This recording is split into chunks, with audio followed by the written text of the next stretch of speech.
ये कहिएगा कि इस वक्त आप तमाम तर वकला ये क्लेम कर रहे हैं, दावा कर रहे हैं कि खान साहब की जिंदगी को बहुत ज्यादा खतरात है जेल के अंदर।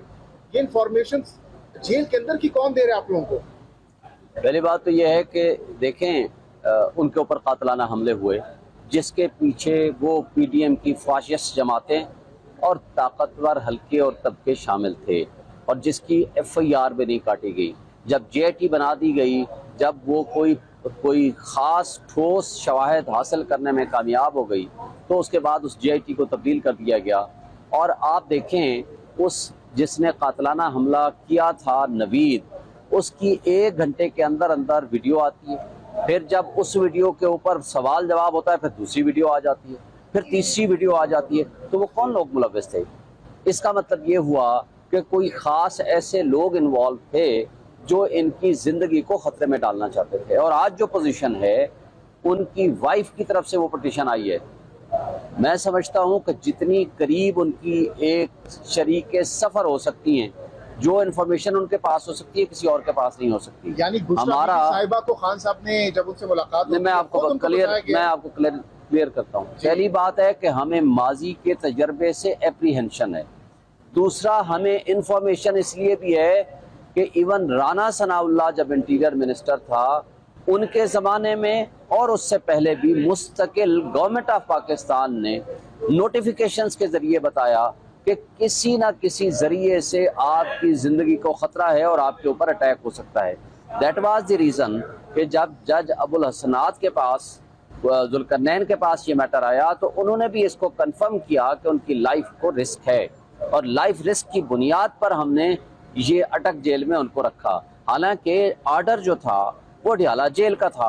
तो फिर अडियाला जेल में आज वो कौन से सर्कमस्टांसेस हैं कि आज आप उनको वहाँ ला करके उनकी जो facilities under the constitution, law and rules मिल सकती हैं, आप उनको नहीं देना चाहते और उनको उनके घर से खाने की भी परमिशन नहीं है। तो हम ये समझते हैं कि जो हमारे पास इंफॉर्मेशन है, जो हमारा एप्रीहेंशन है और जो पास रिकॉर्ड है, उसके नतीजे में उनको नुकसान हो सकता है।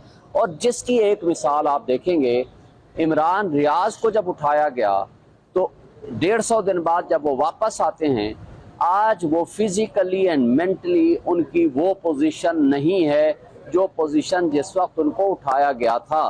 तो इसलिए हमारा ख़तरा है, हमें लग रहा है कि उनकी लाइफ को किसी ना किसी अंदाज से नुकसान पहुंचाया जा सकता है। साहब ने आज एक बयान में कहा है कि इमरान खान को पॉलिटिकली साइडलाइन करने की भरपूर कोशिश की गई है, लेकिन कामयाबी ना मिलने के बाद अब एलिमिनेट का लफ्ज़ उन्होंने इस्तेमाल किया कि एलिमिनेट किया जा सकता है। भुट्टो साहब की बात की उन्होंने कि उनको एलिमिनेट किया गया, फिर उन्होंने बेनज़ीर भुट्टो की बात की, उनको एलिमिनेट किया गया। और अब खोसा साहब क्योंकि पीपल्स पार्टी में ये सारे मामला यानी शायद हैं, वो कह रहे हैं कि अब वही एपिसोड इमरान खान के साथ हो सकती है। देखें, पाकिस्तान की तारीख भरी पड़ी है।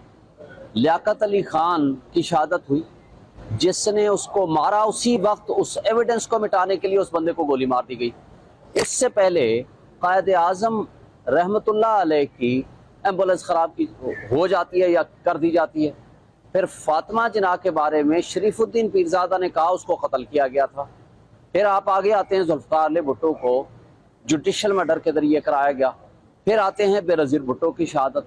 बेनज़ीर भुट्टो को कहा गया था कि आपकी ज़िंदगी को ख़तरा है, उनके ऊपर भी एक हमला नाकाम हुआ, दूसरे हमले में उनकी शहादत हो गई। सिमिलरली आप इमरान खान के ऊपर एक से ज़ायद हमले हो चुके हैं।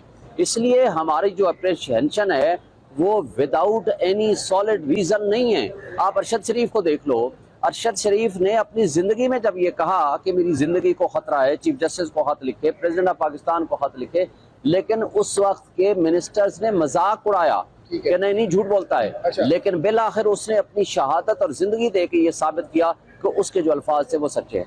अच्छा, शुएब शाहीन साहब, ये कहिएगा कि पाकिस्तान तहरीक इंसाफ इंतखाबी अमल में कब से उतर रही है? पहला जलसा कब करने जा रहे हैं? इमरान रियाज को जब उठाया गया तो 150 दिन बाद जब वो वापस आते हैं, आज वो फिजिकली एंड मेंटली उनकी वो पोजीशन नहीं है जो पोजीशन जिस वक्त उनको उठाया गया था। तो इसलिए हमारा ख़तरा है, हमें लग रहा है कि उनकी लाइफ को किसी ना किसी अंदाज से नुकसान पहुंचाया जा सकता है। साहब ने आज एक बयान में कहा है कि इमरान खान को पॉलिटिकली साइडलाइन करने की भरपूर कोशिश की गई है, लेकिन कामयाबी ना मिलने के बाद अब एलिमिनेट का लफ्ज उन्होंने इस्तेमाल किया कि एलिमिनेट किया जा सकता है। भुट्टो साहब की बात की उन्होंने कि उनको एलिमिनेट किया गया, फिर उन्होंने बेनज़ीर भुट्टो की बात की, उनको एलिमिनेट किया गया, और अब खोसा साहब चूंकि पीपल्स पार्टी में ये सारे मामला